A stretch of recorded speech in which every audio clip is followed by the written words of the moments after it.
الله الرحمن الرحيم.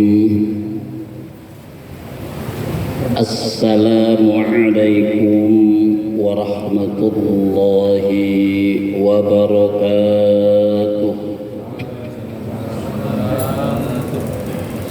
بسم الله الرحمن الرحيم. بسم الله ما شاء الله لا قوة إلا بالله ما شاء الله. بسم الله ما شاء الله كل نعمة فمن الله ما شاء الله. بسم الله ما شاء الله لا يسوق الخير إلا الله ما شاء الله. بسم الله ما شاء الله لا يصرف السوء إلا الله ما شاء الله. بسم الله ما شاء الله لا قوة إلا بالله.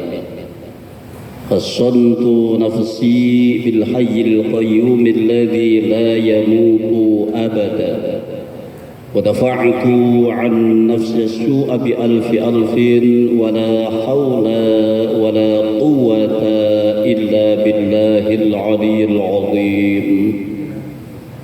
الحمد لله الحمد لله نحمده ونستعينه ونستغفره ونعوذ بالله من شر أنفسنا ومن سيئات أعمالنا. من يهد الله فلا مضل له ومن يضلله فلا هادي له. أشهد أن لا إله إلا الله وحده لا شريك له، وأشهد أن سيدنا ونبينا محمدا عبده ورسوله. اللهم صل وسلم وبارك على سيدنا محمد وعلى آله وأصحابه. أما بعد، أستغفر الله العظيم.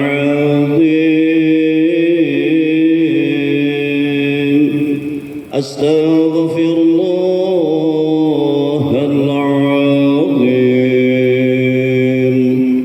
أستغفر الله العظيم. إن الله غفور رحيم. لا إله إلا الله. لا إله إلا الله. لا إله إلا الله. محمد رسول الله. حسبنا الله ونعم الوكيل. حسبنا الله ونعم الوكيل. حسبنا الله ونعم الوكيل. نعم المولى ونعم النصير. ولا حول ولا قوة إلا بالله العلي العظيم. يا رب بالمصطفى بلغ مقاصدنا واغفر لنا ما مضى. يا واسع الكرم هو الحبيب الذي ترجى شفاعته لكل هوى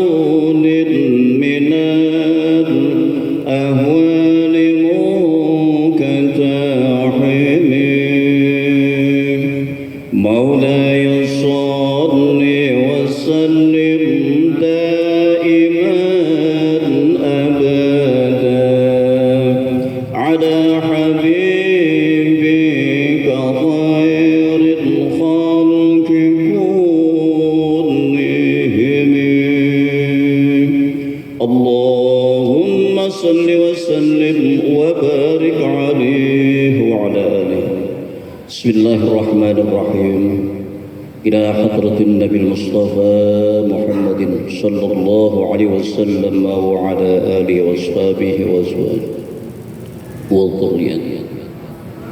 ثم إلى حضرة جميع تعالى مشارق الأرض إلى مغاربها في برها بحرها من يمينها إلى شمالها، ونخص خاصة إلى حضرة السلطان الأولياء الشيخ محي الدين عبد القادر الجيلاني قدس الله سره ونور ضريحه، إلى حضرة شيخنا ومرشدنا ومربي روحنا الحبيب محمد لطفي بن عادي بن هاشم يا شريف، وإلى حضرته وصلنا الله تعالى. الفاتحة. أعوذ بالله من الشيطان الرجيم. بسم الله الرحمن الرحيم. الحمد لله رب العالمين الرحمن الرحيم مالك يوم الدين. إياك نعبد وإياك نستعين. اهدنا الصراط المستقيم صراط الذين أنعمت عليهم غير المغضوب عليهم ولا الضالين. آمين. أما بعد فإن خير الحديث كتاب الله وخير الهدي هدي محمد صلى الله عليه وسلم وشر الأمور محدثاتها وكل بدعة ضلالة. Yang kami hormati segenap pengurus Masjid Jami Al-Fitrah, yang kami hormati Bapak Ibu hadirin jamaah Masjid Jami Al-Fitrah beserta para pemirsa Om Firman Channel yang semuanya mudah-mudahan senantiasa mendapatkan rahmat serta maghfirahnya Allah Subhanahu wa Ta'ala. Amin.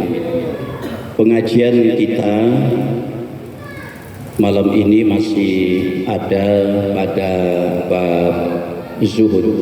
Kita meneruskan pengajian malam Sabtu minggu yang lalu. Di malam Sabtu minggu yang lalu kita sudah membahas hadis nomor 14. Malam ini kita lanjutkan pengajiannya sampai pada hadis yang ke-15. Yang ada kitabnya silahkan dibuka pada halaman 237, hadis nomor 15 itu paling atas ya, paling atas. Bismillahirrahmanirrahim.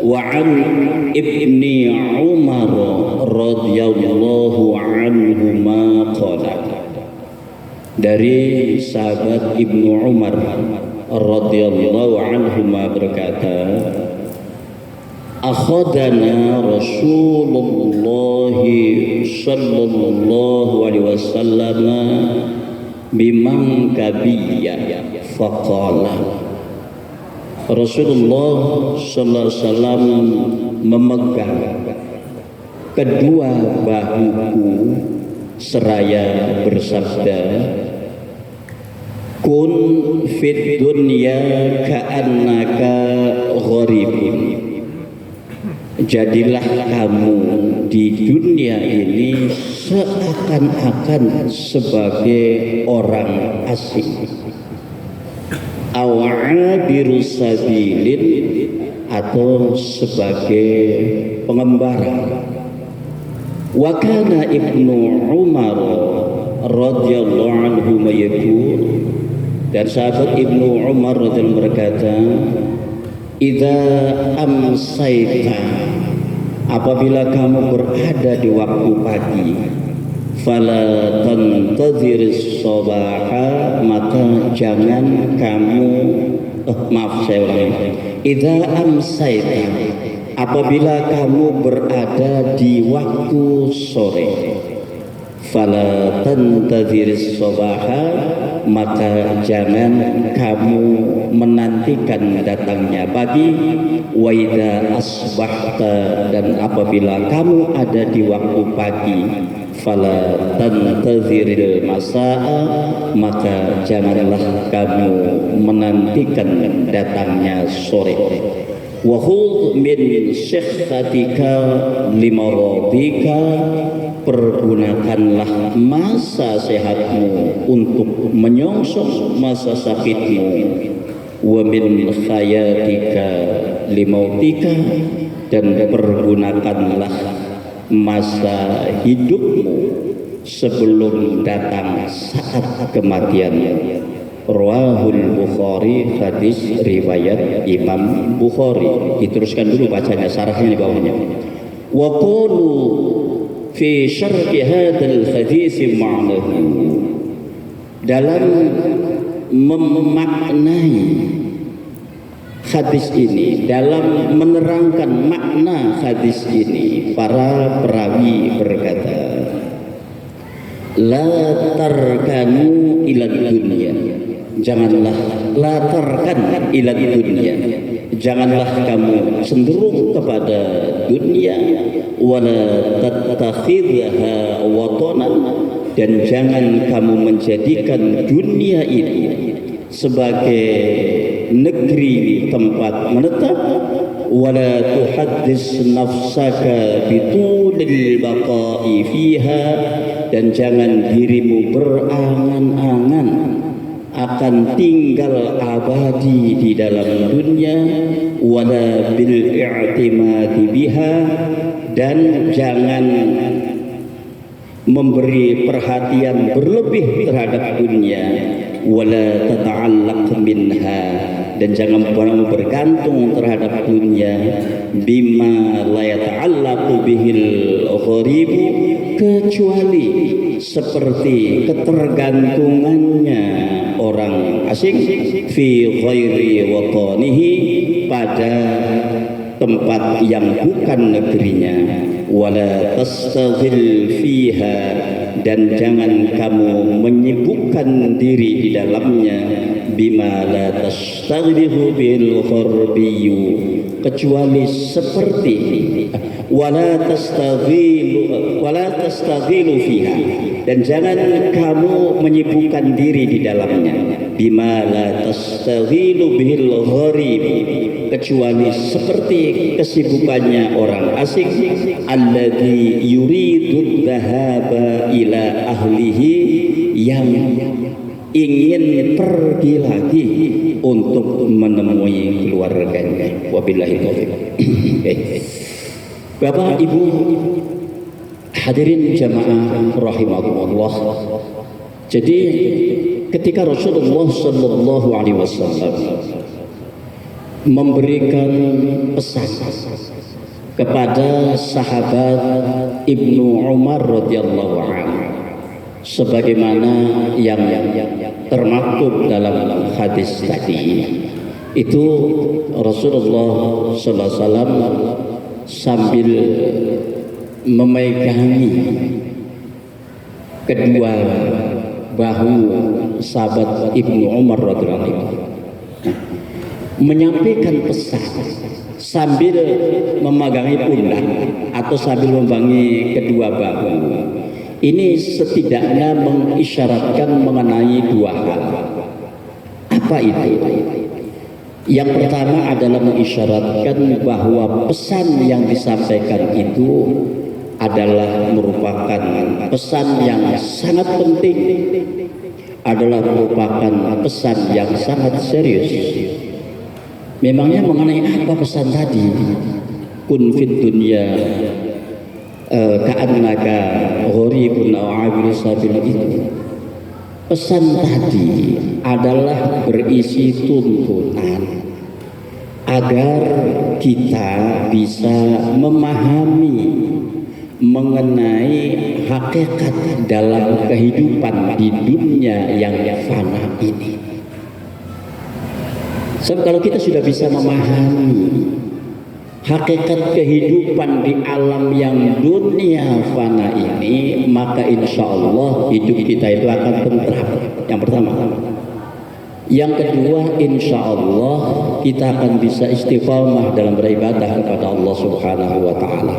Tapi sebaliknya, ketika kita tidak bisa memahami apa sesungguhnya hakikat dalam kehidupan di alam dunia yang fana ini, maka nantinya hidup kita itu akan seperti layangan putus. Apa yang putus itu? Ya, melayang-layang. Dia terseok-seok, nggak jelas seperti itu. Dia akan seperti itu terus. Itu isyarat yang pertama. Kemudian isyarat yang kedua adalah mengisyaratkan bahwa ada hubungan yang demikian harmonis, ada hubungan yang begitu akrab dan penuh kasih sayang antara Rasulullah Sallallahu Alaihi Wasallam sebagai orang, ya sebut saja sebagai generasi tua, dengan sahabat Abdullah bin Umar radhiyallahu anhu sebagai generasi mudanya. Itu kalau dilihat dari sisi usia, keduanya itu sudah beda generasi. Memangnya usia berapa sahabat Ibnu Umar saat itu, saat Rasulullah memberikan pesan itu sahabat Ibnu Umar umurnya baru 12 tahun. Sementara Rasulullah saat itu umurnya ya kira-kira 60 tahunan lah. Ini udah beda jauh ya, beda generasi. Tapi ada hubungan yang begitu akrab, yang begitu harmonis, yang kasih sayang antara Rasulullah dengan Sayyidina Ibnu Umar radhiyallahu anhu. Ya. Nah, ini yang harus diteladani oleh kita semua para orang tua saat ini. Ya, cuman kadang-kadang kita yang sekarang ini suka jaga jarak dengan anak-anak itu, dengan anak-anak muda itu. Kenapa? Ya jaim ya, jaga image. Ya, sehingga nggak nyambung, nggak ada komunikasi. Akhirnya mereka lalu kehilangan suluh namanya. Suluh itu artinya sesuatu yang bisa menerangi. Aturan mereka terus dibimbing, diarahkan. Lah ini komunikasinya nggak jalan karena orang tuanya ngambil cara. Bahkan dikit-dikit saya ini orang tua loh, gampang tersinggungan orang. Ya.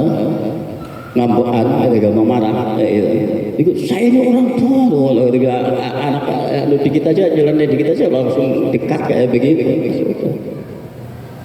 Ya padahal sesungguhnya apa sih bedanya orang tua itu dengan anak muda itu apa sih? Bedanya cuma satu aja kok Pak. Apa sih bedanya orang tua sama anak muda itu? Satu hal aja. Yaitu kalau kita orang tua ini dulunya pernah muda, ya kan? Sementara anak muda belum pernah tua. Itu aja sebenarnya. Yang lain-lain, bahkan dalam banyak hal bisa jadi anak muda itu ya lebih pintar dari kita. Satu contoh ini, Bapak yang tua-tua ini kalau HP-nya error itu nanyanya sama siapa? Nanya orang tua. Ini gimana Mak? Ini nggak bisa ini. Contoh kayak gitu. Nanya sama siapa nanyanya? Anak muda. Iya. Makanya saya bilang bedanya cuma satu aja. Cuma kita dulu pernah muda, yang muda belum pernah tua. Udah di situ aja. Gitu. Ya. Maka itu jangan suka ngambil jarak anak itu. Biar anak itu bisa nyambung komunikasi dengan anak, biar anak itu bisa terus kita bimbing. Nah, kalau orang tua sudah ngambil jarak dengan itu, akhirnya anak udah nggak mau lagi nyambung dengan orang tua itu. Iya. Iya. Maka itu jalin komunikasi dengan anak muda itu tanpa harus ada perasaan. Oh nanti anaknya, ya anak yang muda ini ya khawatir nanti saya nggak digubris sama orang tua itu, bahkan nanti saya dibentak sama orang tua itu. Nanti orang tuanya khawatir, nanti kalau begitu nanti kamu direcehkan sama anak muda, kamu nanti nggak dihormati sama. Nah ini enggak usah ada kekhawatiran begitu. Ya sebab masing-masing itu sudah ditentukan aturannya oleh Rasulullah SAW. Ada etika yang sudah digariskan Rasulullah SAW. Bagaimana sikap yang tua terhadap yang muda dan bagaimana sikap yang muda itu terhadap yang tua. Itu sudah ada tuntunannya. Ini seperti yang disabdakan Rasulullah SAW dalam sebuah hadis sahih riwayat Imam Tirmidzi dari sahabat Anas bin Malik radhiyallahu anhu dalam kitab Sahihul Jami'. Apa kata Rasulullah? Laisa minna man lam yarham shaghirana wa yaqir kabirana. Bukan termasuk golonganku orang yang tidak memiliki kasih sayang terhadap yang lebih muda dan tidak menghormati kepada yang lebih tua. Jadi kewajiban yang tua terhadap yang muda adalah memberikan kasih sayang.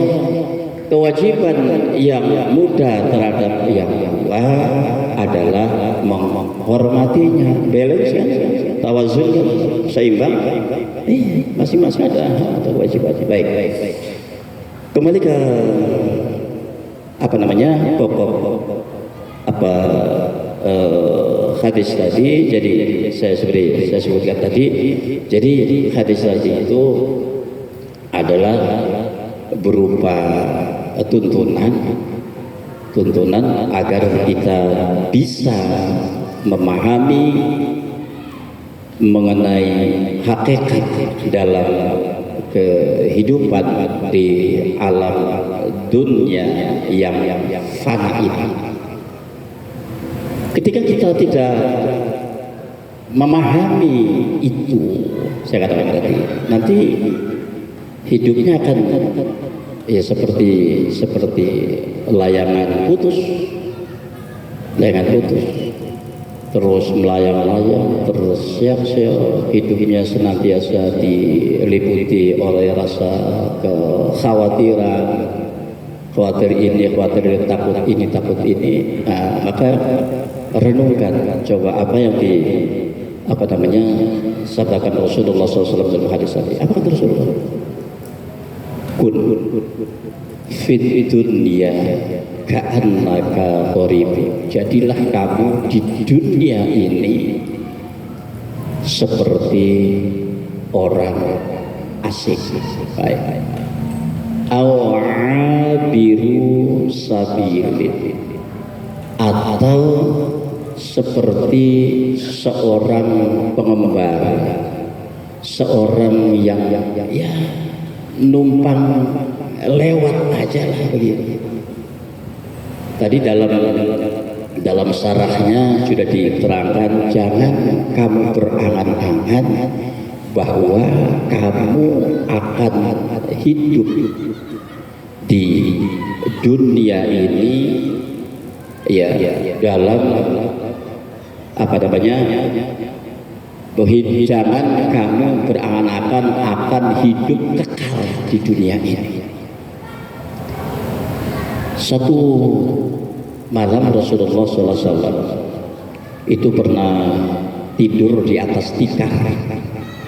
Tikarnya mungkin tikar kasar ya, kalau tikar halus makan tikar kasar mungkin dari pelepah korma atau apa. Kemudian begitu bangun, itu di punggung beliau itu membekas, ada bekas tikar ya, ngeplak kayak kalau sini ada ngeplak di belakang. Maka ada seorang sahabat yang kemudian berkata kepada Rasulullah SAW, ya Rasulullah, mohon izin saya akan menyiapkan kasur yang empuk buat Anda. Maksudnya biar jangan kayak itu lagi, kesian ya. Sayyidul Anbiya Mursalin masa tidurnya di tikar kayak gitu. Apa jawabnya Rasulullah SAW? Apa artinya dunia itu bagi saya? Apa urusannya dunia ini dengan saya? Ya, dunia ini seperti orang yang lewat, kemudian dia berteduh di bawah pohon, lalu dia pergi tinggalkan pohon itu. Jadi saya cuma lewat mampir terus itu jalan lagi. Masya Allah. Ya. Jadi kalau sudah seperti itu pemahaman kita, maka hidup kita ini kemudian tidak dikhawatirkan oleh hal-hal seperti misalnya, oh nanti gimana kalau begitu, nanti saya tidak bisa menyambung hidup dan sebagainya. Bagaimana untuk bisa survive itu bahasa kerennya gitu, bahasa anunya nyambung urip gitu. Gimana gitu? Atau contoh begitu. Kalau bapak di dapur itu punya berasnya tinggal 3 liter, kemudian punya duit di dompetnya tinggal 100.000, pusing apa enggak? Akan pusing. Kalau bapak ngerasa hidupnya itu masih 50 atau 100 tahun lagi, nanti buat minggu depan apa dong belanjanya? Sekarang baru tanggal berapa gitu kan? Nanti bulan depan apa dong ya kan? Tapi kalau bapak saya rasanya, oh hidup ini cuma numpang lewat aja kok. Toh kalau Allah masih memberi kita hidup, ya artinya Allah masih memberi rezeki kan kita. Ya enggak lah dikhawatirkan. Baik. Jadi apa sih filosofinya ya dari hadis yang disampaikan Rasulullah SAW tadi? Gitu, bahwa jadilah kamu di dunia ini seperti seakan-akan kamu sebagai orang asing atau sebagai penyelenggara, sebagai pengembara. Filosofi pertama, filosofi yang berkaitan dengan masalah perpecahan. Jadi kalau orang itu cuman ya sekedar lewat atau tinggal sebentar, kira-kira berapa banyak ya bekal yang dibutuhkannya? Perlu banyak apa enggak? Kalau bapak mau tinggal di situ cuma 2 hari, masa sih mau bawa beras 10 ton? Ya enggak lah kan? Ya secukupnya aja, secukupnya. Berapa? Kalau bapak jangan cuma sekedar apa namanya ya numpang lewat gitu aja, ya jalan gitu aja kepergian.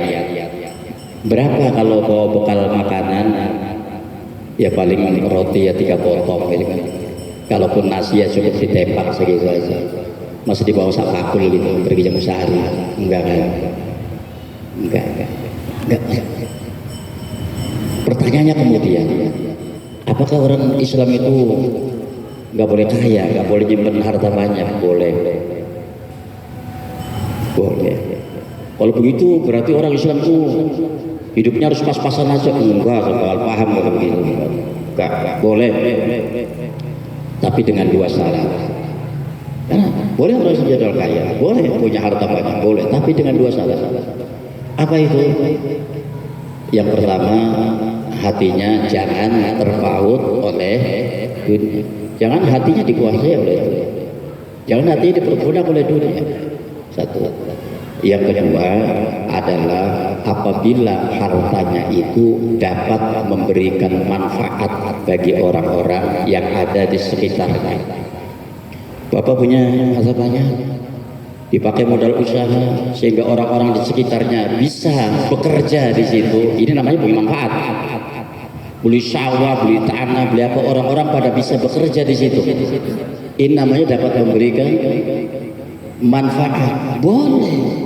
Tapi kalau nggak bisa memberikan manfaat yang terhadap dunia, maka dunia hanya akan mencelakakannya. Seperti Allah dalam Al-Quran, sayutawwaku nama bakhilumihi yaumul qiyamah, nanti dia akan dikalungkan ya ke dalam lehernya, ke lehernya itu apa yang dibakhilkannya itu pada hari kiamat nanti. Orang yang bakhil, orang yang hartanya nggak bisa memberikan kemanfaatan bagi orang sekelilingnya itu, nanti akan dikalungkan ke lehernya ini, hanya akan memberatkan, akan menjerat lehernya sendiri. Itu satu dari segi pegawai. Yang kedua dari sisi hatinya, ya dari hati dan perasaannya. Yang namanya orang asing, ya, namanya orang asing itu dia tinggal di manapun, apa di Taiwan, apa di Korea, apa di Jepang, atau di negeri manapun, itu hatinya senantiasa akan teringat kepada tanah airnya, akan teringat kepada apa namanya kampung halamannya, akan teringat kepada sanak keluarganya itu yang di rumah. Dia nggak akan kemudian bangun rumah di situ, beli tanah di situ, sama pulang.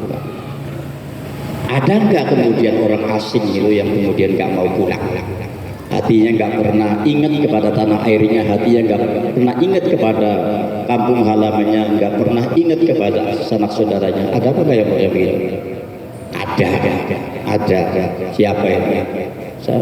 Orang frustasi, orang hatinya bermasalah. Mungkin karena dia kecewa, mungkin karena dia menyimpan marah, menyimpan kekecewaan, mungkin karena dia malu pulang kampung. Ya udah kalau begitu saya pergi, mendingan nggak pulang. Baik, ada nggak orang hidup itu, ya orang hidup di dunia ini yang kemudian nggak pernah merindukan akhirat, nggak pernah merindukan perjumpaannya dengan Allah Subhanahu wa Ta'ala, ketemu Allah kan? Ya, nggak pernah mempersiapkan diri untuk bekal kembali ke akhirat nanti. Ada apa enggak ini? Ya ada. Siapa yang hatinya bermasalah? Maka itu ketika punten ini, saya katakan punten di raba-raba sendiri aja lah. Kalau dalam hati kita ini sampai dengan hari ini nggak ada kerinduan kita ya untuk bisa berjumpa dengan Allah Subhanahu wa Ta'ala, nggak ada fikir kita untuk masalah-masalah akhirat, nggak ada niat kita kemudian untuk mempersiapkan diri mencari bekal untuk kita bisa kembali ya ke akhirat nanti, itu artinya bahwa dalam hati kita ini ada masalah. Apa masalahnya? Mungkin karena kesombongan kita, mungkin karena ketamaan kita, mungkin karena kerusakan. Yang jelas artinya ada masalah. Karena dunia ini kan seperti orang numpang lewat aja, hanya sebentar. Nanti kampung halaman kita yang abadi itu nanti di sana dia. Gitu. Jadi saya katakan tadi, kalau orang nggak ada di sini, ada kerinduannya, untuk bisa berjumpa dengan Allah Subhanahu wa Ta'ala, itu bermasalah semuanya. Analoginya begini, Bapak. Kalau misalnya ada orang yang nganterin paket ke rumah Bapak, tiap hari Bapak dikirimi paket. Wah, isinya macam-macam tiap hari. dan si pengirim tadi nggak mau menuliskan itunya, apa namanya, alamatnya. Kira-kira namanya siapa, alamatnya di mana, nggak pernah ngasih tahu. Kira-kira bapak kepengen nggak ketemu sama orang baik yang selalu ngirimin bapak tiap hari? Ada nggak rasa kepengen? Pasti nggak? Pasti. Kalau nggak ada, berarti memang masalah. Bapak nggak, ya kita ini termasuk nggak tahu berterima kasih tiap hari dikirimin. Oke. Sekarang kita dikirimin apa oleh Allah SWT tiap hari? Nikmat Allah kepada kita nggak terhitung tiap hari. Ada nggak perasaan dalam hati kita untuk ingin rindu, ingin berjumpa dengan Allah Subhanahu Wa Taala? Ada.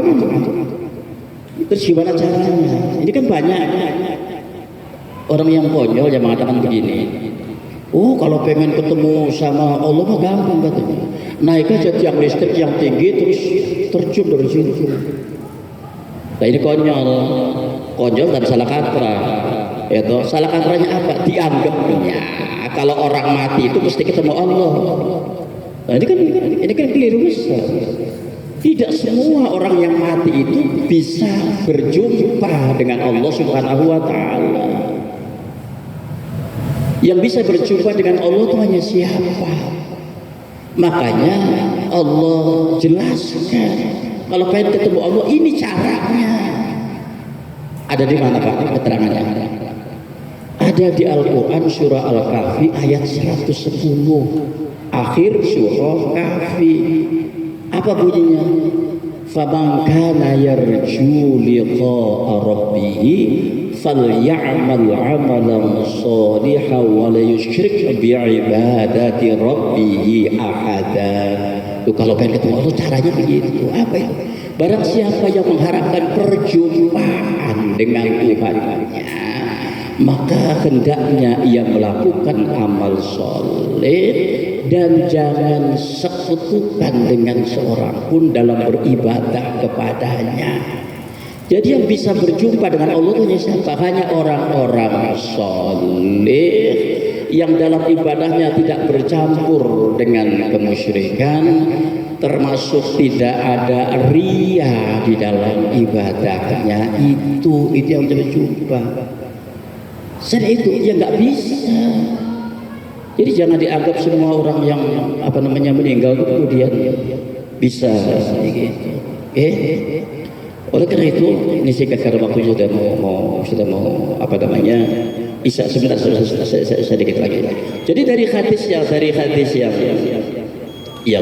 sangat panjang tadi, termasuk dari sarahnya itu saya ingin cerita mengenai orang yang berjumpa dengan seorang sufi yang namanya Fudail bin Iyad. Jadi satu hari, sebentar Pak ya, bisa saya 1-2 menit lagi. Satu hari Fudail bin Iyad itu pernah berjumpa dengan seseorang. Lalu ditanya orang itu, Pak, usiamu berapa? Orang tadi kemudian menjawab, 60 tahun. Oh, kalau begitu berarti Anda ini sejak 60 tahun yang lalu sudah berjalan menuju Allah Subhanahu Wa Taala. Sebentar lagi nyampe Pak, kata Fudail. Begitu dia bilang sebentar lagi nyampe, apa reaksi dia? Kaget, dia jawab, Inna lillahi wa inna ilaihi raji'un. Kata Fudail, kamu tahu nggak tafsirnya Inna lillahi wa inna ilaihi raji'un? Ya diam aja karena dia nggak tahu. Gini. Kalau kamu tahu bahwa kamu ini adalah milik Allah, bahwa kamu itu akan kembali kepada Allah Subhanahu Wa Taala, maka kamu harus tahu bahwa kelak kamu akan dihisab pada hari kiamat nanti. Dan kalau kamu sudah tahu bahwa kamu akan dihisab pada hari kiamat nanti, maka kamu harus tahu bahwa kamu nanti pasti akan ditanya oleh Allah Subhanahu Wa Taala pada hari yaumul hisab itu. Kalau kamu sudah tahu bahwa kamu akan ditanya oleh Allah Subhanahu wa taala pada malam hisab itu, maka kamu harus menyiapkan jawabannya. Ya kan? Gimana caranya? Fudail bin Iyad kemudian menjawab, simple saja. Simple. Gimana itu? Perbaikilah amal di sisa umurmu yang masih ada.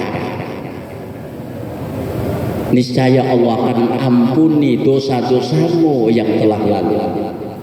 Tetapi kalau kamu salah mempergunakan sisa umurmu itu, maka kamu terus akan diliputi oleh dosa-dosa yang lalu dan dosa-dosa yang akan datang.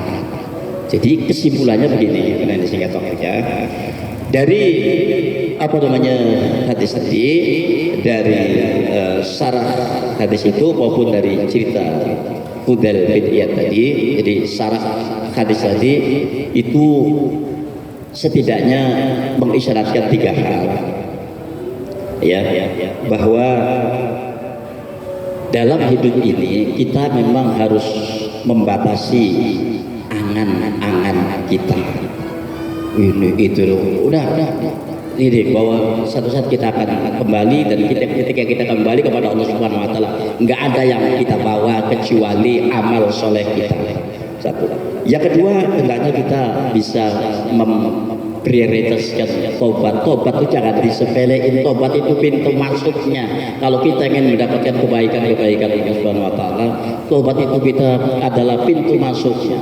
Kalau kita ingin menjadi orang yang bisa mentaati Allah Subhanahu wa taala, gerbangnya tobat.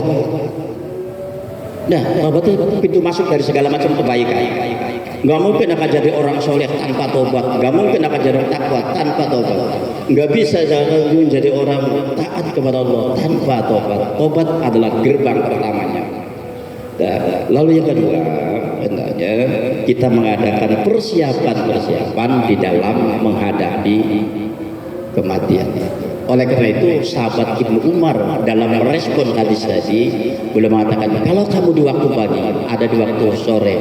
Kalau kamu di waktu sore, jangan menantikan datangnya pagi. Kalau ada waktu pagi, jangan menantikan datangnya sore. Manfaatkan masa sehatmu sebelum sakitmu, manfaatkan hidupmu sebelum kematianmu. Itu maksudnya jangan sampai hidup kita ini kita selalu menyia-nyiakan waktu dan kesempatan. Ya, apa yang bisa kita kerjakan saat itu kita kerjakan. Jangan ntar besok saya mau ngatamin Quran, ntar ya mulainya minggu depan deh, malam Jumat depan kita mulai. Ini baru malam Sabtu, malam Jumat. Kenapa? Ketika kita punya niat untuk mengerjakan kebaikan, lalu kita menundanya, ini akan jadi pintu masuknya setan untuk memalingkan kita dari ketaatan kepada Allah Subhanahu wa taala. Bahasa gampangnya, ntar urusannya jadi lain lagi, gitu. Paham ya? Yang maksudnya ntar urusannya jadi lain lagi. Maka itu begitu terbesit dalam hati kita, kita akan lakukan ini. Lakukan saat itu juga. Kalau sekarang malam gitu kan, apa yang bisa kerjakan malam? Sholat tahajud. Kalau kita pagi, nggak usah nunggu sore. Nanti apa yang sholat sunnah yang bisa dikerjakan pagi hari? Ya duha, ya gitu. Jangan saya mau sholat tunggu besok. Saya sholat dulu terbisa nunggu sebentar, apa kerjaan? Itu yang Astaghfirullahaladzim, astaghfirullahaladzim, astaghfirullahaladzim. Allahumma salli ala habibina Muhammad sallim wa radiyallahu ta'ala an sadatina ashabi rasul ajma'in. Bismillahirrahmanirrahim. Alhamdulillahirabbil hamdan yuwafi ni'mahu mazidan. Ya rabbana lakal hamdu kama yanbaghi li jalalika karim wa 'azimi sultanik. Allahumma salli wa sallim ala sayyidina Muhammadin salatan tunjina biha jami'a wa taqdilana biha jami'al hajat wa tutahhiruna biha min jami'is sayyi'at wa tarfa'una biha indaka 'ala darajat wa tuballighuna biha aqsal ghayat min al-hayat al-hayat wa ba'd al-mamat. Allahumma arina al-haqqa haqqan warzuqna ittiba'ahu wa arina al-batila batilan warzuqna ijtinabah. Allahumma nawwir qulubana binuri hidayatin kama nawartal arda binuri syamsi abadan abada birahmatika ya أرحم الراحمين. الله افتح قلوبنا فتوح العارفين، الله افتح قلوبنا فتوح العارفين، الله افتح قلوبنا فتوح العارفين. ربنا آتنا في الدنيا حسنة وفي الآخرة حسنة وقنا عذاب النار وادخلنا الجنة مع الأبرار يا عزيز يا غفار يا رب العالمين. اللهم اجعل جمعنا هذا جمعا مرحوما، تفرقا معصوما، والصلاة والسلام والحمد لله رب العالمين. سبحانك اللهم وبحمدك أشهد أن لا إله إلا أنت أستغفرك وأتوب إليك والله الموافق لك وبالطريق. السلام عليكم ورحمة الله وبركاته.